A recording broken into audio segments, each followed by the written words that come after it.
Welcome to 409 Solutions monthly podcast Data Dump. I'm Sarah Crom, shareholder of 409 Solutions. By way of background, 409 Solutions is a technology solutions company specializing in dashboard creation, process automation, and software integration. And today I am excited to be joined by their chief data scientist and co-founder, Mike. Welcome, Mike. How are you? Good. How are you? Thank you for having me today. Happy to be here.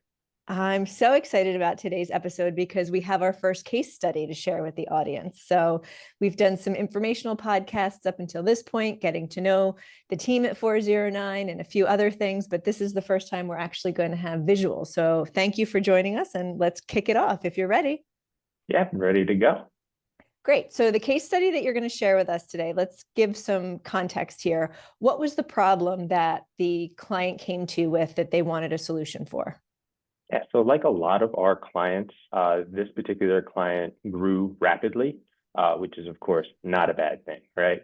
But when you have rapid growth and rapid expansion, things tend to move a little quickly and some things get lost in the shuffle. So this business owner was having trouble, I guess, keeping his finger on the pulse of his business across all their different locations. So he came to us in hopes of solving that problem. That's what we call growing pains. Absolutely. It's a good thing to grow, but sometimes it hurts a little bit. For So sure. what were they currently doing or managing to try to get what they were looking for? Yeah, so when this business owner just had one location, things were relatively easy. They were using a slew of spreadsheets to track their sales, their expenses, and their bottom line.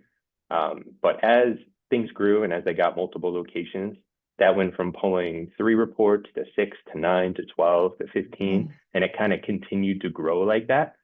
And it got to the point where, the business owner and his team were doing this on a weekly basis, and it was taking hours upon hours to pull all these reports, stick them all in one, and then get it to work properly the first time. Obviously, when you're pulling spreadsheets and combining them, there tends to be issues, especially with that human touch portion. Mm-hmm. So, the time suck of it ended up costing the business owner so much that they needed to find a better solution for it. And I find too what we tend to see either internally at SKC or what I see with clients as well, as I'm sure you do, is there's a talent shortage pretty much across all industries. So to have a process or several processes that are very manual in nature and require people, and as you grow your company, therefore your reporting gets more complex, so you're expanding your team just to keep up with the reporting. We're in an age where technology should really be taking over for a lot of that. And small to medium-sized businesses, let's just say 50 million or less, maybe even 20 million or less in revenue, don't know about or don't have the access to some of the technology that is available to them to streamline a lot of that. Plus, as entrepreneurs, we're all running our own businesses. We've got a lot of hats to wear. We don't necessarily have a full-time IT person on staff or somebody, certainly ourselves or somebody else who can kind of do that implementation or implement something that is going to resolve the need to hire more people to run manual processes.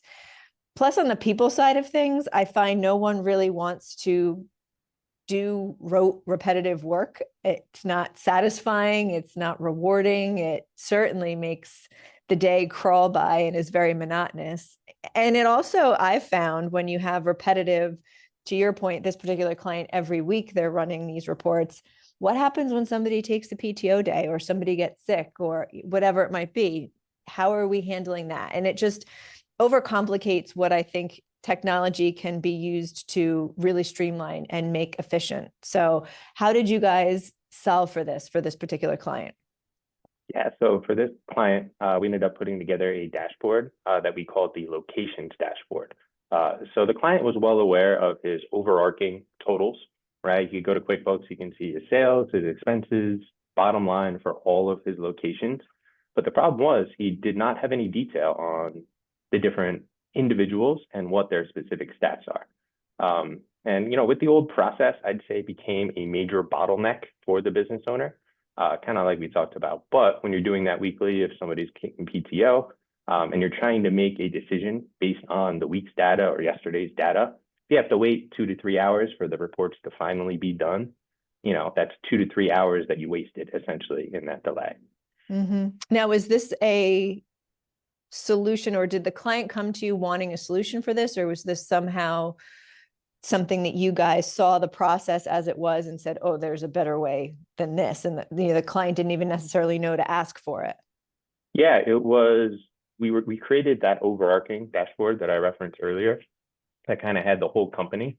And we found in our monthly meetings that the business owner was asking specifics like, how's this location doing? You know, what's the details there? Can we see that? So we actually, instead of him bringing the idea to us, we brought the idea to them to create the dashboard. Great. Can we see it? Of course, without further ado, right? The moment we've all been waiting for. So this is the location sample. So of course, like anything that we'll be going over through this series, this is a sanitized sample made completely with, call it imaginary data. It is a similar framework to the actual report itself, but all of the information you hear is sanitized.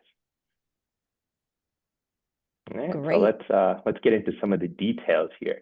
So I'm going to keep it short and sweet on each page and just kind of cover the high level, what it's doing and how it's helping the owner.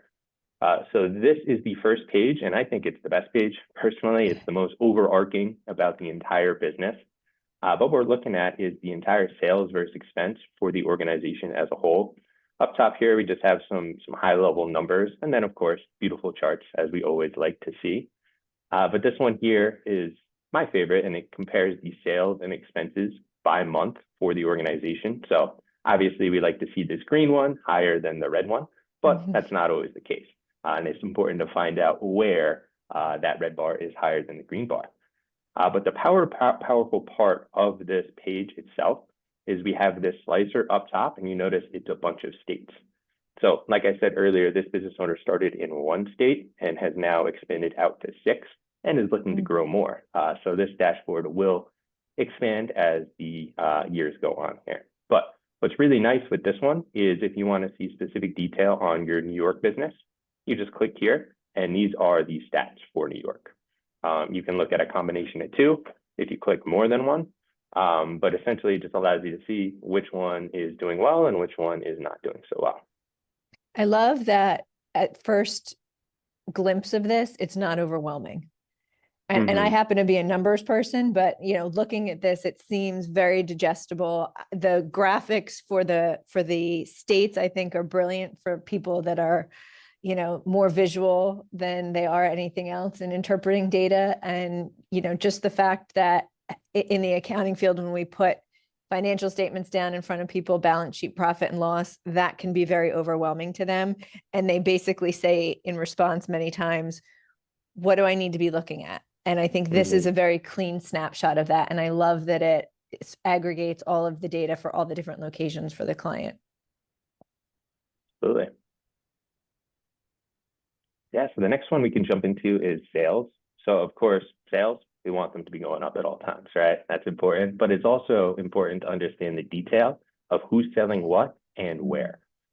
So at a glance, when we first get here, obviously the people's names are not salesperson 2, 3, 4, 5, 6, but for the sample purposes.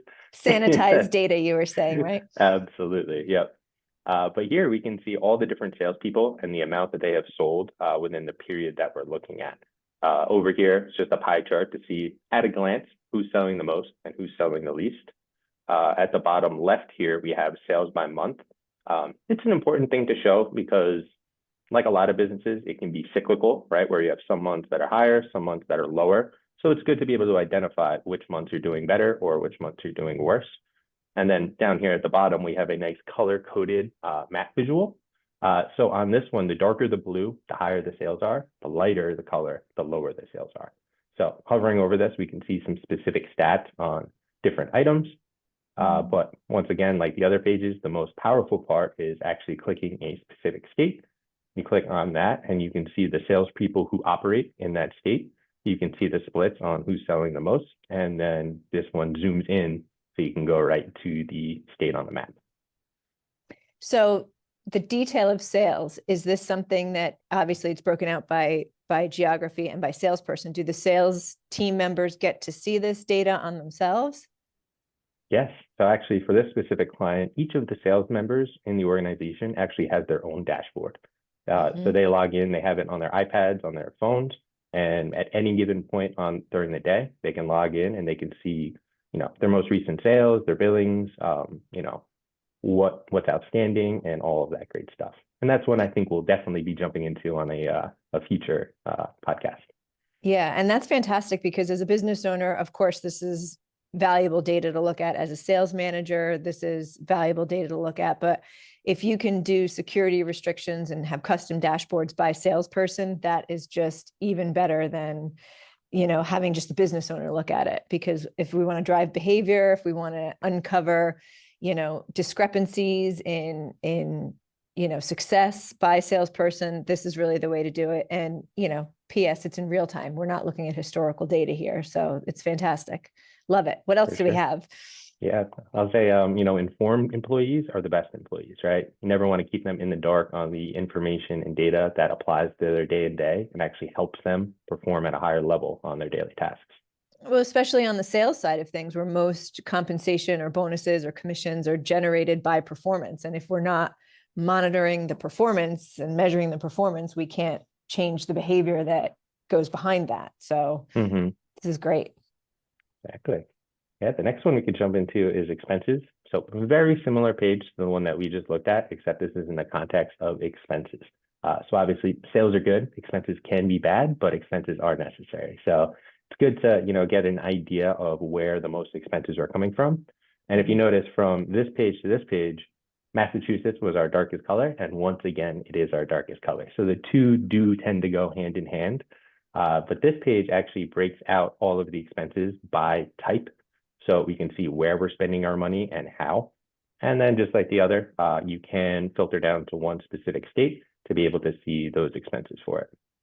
Wow, that payroll piece of the pie is the entire pie if you round. I Yes, mean, it is. again, that's a visual thing, right? You could look at the numbers on a piece of paper or on the screen and say, okay, the numbers are what the numbers are. But when you see such a significant percentage of that pie graph filled in, it tells a very direct story. Absolutely. And that's one of the things I love so much about the dashboards that your team creates, Mike, is that it tells a story. It's not just numbers on a screen or numbers on a page. The visuals that you incorporate into each of the different dashboards, this one is a great example, but I've seen many others that, look very different, but still are picture driven or diagram driven. It's such a quick, easy look at it and know what the answer is and take action, which for a business owner, as I can attest to, is invaluable to be able to do that. And I know we use dashboards at SKC to run the company, and some of us have it on our phones, and we get instant answers when we have questions or need to make decisions, and that saves a heck of a lot of time and ultimately probably a heck of a lot of money. Yes, very true. And one thing I will note as well, everything we do is custom tailored to the client, right? So we have some clients who don't want to see any numbers on their dashboard. They don't want to see any tables. They don't want to see any figures. And then we have other clients who want to see only tables and don't really care much about the visuals. So everything we build is on a case-by-case basis to ensure that it's going to provide the most value to the end users. All right, next one I think we can jump into here is sales by product and region. So of course we have our sales, we have our expenses, but then this is a more of a in the depth, in the weeds detail page where we can look at our specific products that we sell and see which ones are performing and which ones are not performing. And like all pages on Power BI, everything is cross-highlightable.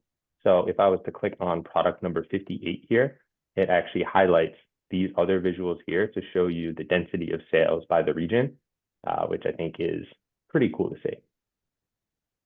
It is. And I'm not familiar with what reporting system this client uses besides the Power BI, but trying to get that kind of granular information would probably require them to run, I would guess, at least 5 different reports on 5 different screens or 5 different pieces of paper to be able to actually get that with which you just clicked product number 58 and it instantly happened. Oh, absolutely. And one thing I will tack on to that with this particular client is this was a goal. This was something that they really, really wanted to see. and never actually had the capability to do it, even with their prior spreadsheets. So what we did for them is we, looked at what they were doing, how they were tracking the information, and we suggested a few, call it workflow changes to be able to get to this answer. Fantastic. I love it. Yeah. And then the last one here is inventory. So if we're making sales, we have to have the inventory to make those sales, right? Sure. So knowing where your product is, if you're, say you want to sell this item and the only place you have it is in Pennsylvania and you want to sell it all the way up in New Hampshire, you have to know how much you have on hand to be able to move it up there to make that sale. So this page just kind of shows by product once again, where it is, how much it's worth. This way they can kind of distribute, move things around to make sure that all of your locations have the proper inventory to be able to sell properly. Amazing. Fantastic. I love it. It's, again, I keep using the word invaluable, but as a business owner, to me, that's what these provide. And I'd imagine you got a similar response when you finally presented this to the client as a solution. Absolutely. That's great. Any other closing thoughts on either this dashboard or data and dashboard within companies in general that you want to share with the audience? The only thing that I guess I have to tack on is we love doing this. Seeing, like you just said, when I presented the dashboard for the first time, seeing the smile on a stakeholder's face when they see it, when they start playing around with it, is probably one of the best feelings that, I could get nowadays through work. And yeah, I guess that's really all I got about it. It really is. It's like a wow moment. It's an aha moment for the business owner.